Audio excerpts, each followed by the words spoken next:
Hi Rayan ബിഗ്സ്. എവിടെ പോവാ? സ്കൂളിലോ? അപ്പോൾ ഇതിൽ നിന്നാണ് നമ്മൾ ടർട്ടിൽ വൈനിന് പ്രൊപ്പഗേറ്റ് ചെയ്യാൻ വേണ്ടി എടുക്കുന്നത്. അപ്പോൾ ഇതിൽ നിന്നും എടുക്കാം, ഈ തൂങ്ങി കിടക്കുന്നതിനും എടുക്കാം. കണ്ടോ, സൈഡിൽ കണ്ടോ, അത് വേറെ എണ്ണമാണ് കേട്ടോ. അപ്പോൾ ഇത് കുറച്ച് ക്ലീൻ ചെയ്യണം, കണ്ടാലേ അറിയാം, ക്ലീൻ ചെയ്യണം. സ്റ്റാർട്ടായി വരുന്നേ ഉള്ളല്ലോ. പിന്നെ എവിടെ ആയാലും ഇവിടെയുണ്ട്. പിന്നെ നമുക്ക് കോഴി ചകയുന്ന പോലെ ഇങ്ങനെ ചകഞ്ഞ് നമുക്ക് 1 by 1 ആയിട്ട് എന്ത് ചെയ്യാം, ടർട്ടിൽ വൈൻ ഇട്ട് കൊടുക്കാം.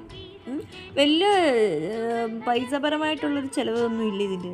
സിമ്പിൾ, ബുദ്ധി പ്രയോഗിക്കുക, ഇടുക, ചുമ്മാ അങ്ങ് വെള്ളം തെളിക്കുക, അത്രയൊക്കെ ഉള്ളൂ. എന്നെക്കൊണ്ട് ഇതൊക്കെ പറ്റും. അപ്പോൾ നമ്മുടെ ഫൈനൽ ഔട്ട്പുട്ട് നമ്മുടെ ടർട്ടിൽ വൈൻ ഹാങ് ചെയ്ത് കിടക്കുന്നത് കണ്ട. നിങ്ങൾക്ക് ഈ വീഡിയോ ഇഷ്ടപ്പെട്ടിട്ടുണ്ടെങ്കിൽ do like and subscribe guys. Thank you. ഈ